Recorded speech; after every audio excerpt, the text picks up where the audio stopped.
becoming a computer scientist isn't as scary as it sounds. Anybody who can throw coal into a furnace can learn how to program, for God's sake. Coding. How did a nation so excited by the prospects of coding only a few years ago come to collectively dump this idea? In a few short years, a career filled with hope has turned into an inescapable nightmare. And as companies and governments march on, those consequences remain. Graduates with no jobs, families buried in loans, and a generation left asking how a dream of coding turned into a nightmare. This is the story of how a political slogan became a cultural obsession and then collapsed under its own weight. This is the rise and fall of Learn to Code. The timing was perfect. So Apple shares are just getting hammered this morning. We're down by between 3 and... In the aftermath of the 2008 financial crisis, millions of Americans were out of work. Entire industries, construction, manufacturing, retail, seemed gutted. And in the middle of this despair, politicians across the spectrum came forward with an easy answer: just learn to code. As scary as it sounds. With hard work and a little math and science, anyone can do it.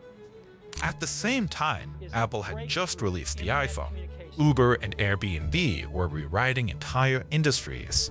Movies like The Social Network made hoodie-wearing programmers into celebrities. It seemed like the perfect job. The pitch worked everywhere. For politicians, it was an easy way to give the public hope, something for them to ride on. For corporations, it was a dream, an endless supply of cheap, pre-trained labor. Parents told their kids coding was the only safe career. Universities scrambled to expand computer science programs. And coding bootcamps popped up everywhere, promising six-figure jobs in 6 months. But beneath the optimism, something dangerous was already happening. By framing coding as both easy to learn and essential to survival, politics and industry created a feedback loop that was impossible to sustain. Demand grew slowly, but supply skyrocketed. At UC Berkeley, computer science enrollment grew by more than 1,000% between 2011 and 2021. Other universities saw the same surge. Entire colleges of computing were born almost overnight. But professors didn't scale nearly as fast. Why would PhD students stick around in academia and teach when tech firms paid 5 times more? The result: massive lecture halls, watered-down classes, and students teaching other students because no one else was available. By the time many graduated, their degrees weren't rare or prestigious anymore. Worse, their skills didn't match what the industry actually needed. They had the theory, but employers wanted real, practical experience. Into this chaos, the bootcamps made their move. Why spend 4 years and 6 figures, they argued, when you could learn everything in just 12 weeks? At first, the pitch made sense. Bootcamps taught interview prep, hands-on coding, and marketed themselves as disruptors of higher education. But success was short-lived. Many bootcamps quietly rehired their own unemployed graduates as instructors. Placement rates were inflated or outright fabricated. Admission standards dropped, while tuition fees soared. After seeing the money, universities joined the game. They partnered with online bootcamps through third-party program managers, essentially outsourcing computer science education while still charging students thousands in tuition. And now, both universities and bootcamps were entangled with federal student loans. That meant one thing: more debt, more risk, but still with no guarantee of a job. The disruptors had become just as bloated and exploitative as the institutions they set out to replace. The problem no one wanted to admit was that there were never enough coding jobs to absorb this flood of graduates. Politicians warned of a looming STEM shortage. Reports predicted millions of unfilled jobs. But in reality, the number of employed software developers in the US actually declined in the last decade. Even before mass layoffs in 2022 and 2023, the market was already shifting from shortage to glut.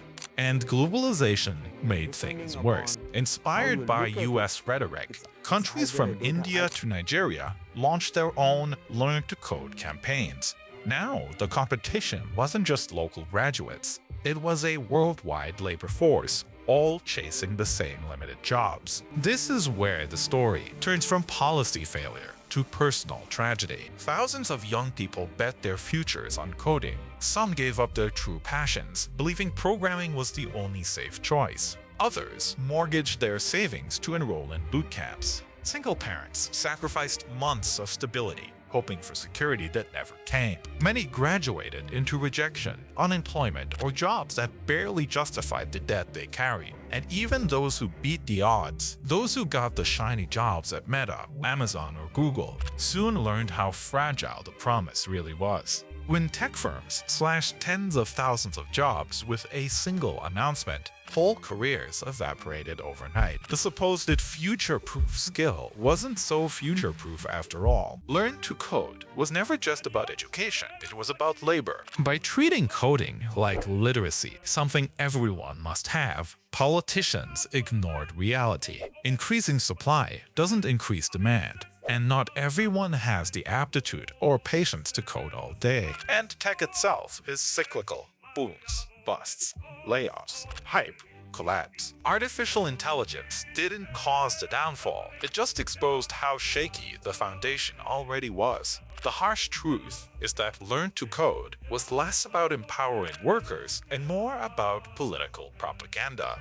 By using Learn to Code as a scapegoat, they promised a better, easier life to all. The story of Learn to Code is a cautionary tale. It shows the danger of mistaking industry hype for sustainable policy. It shows what happens when people are treated not as unique individuals with diverse talents, but as sheeps that can be manipulated for a group's benefit. For too many, Learn to Code was not a ladder, it was a trapdoor, one that dropped them into debt, disillusionment, and broken promises. And as politics marches on to the next slogan, those consequences remain. This was the story of how a political slogan became a cultural obsession and then collapsed under its own weight. The rise and fall of Learn to Code. Hi guys, this is my second video. Please consider leaving a comment on how I can improve my video, and please consider subscribing because I'm not monetized yet, and I want to be able to reinvest back into this channel to make even better videos. Thank you.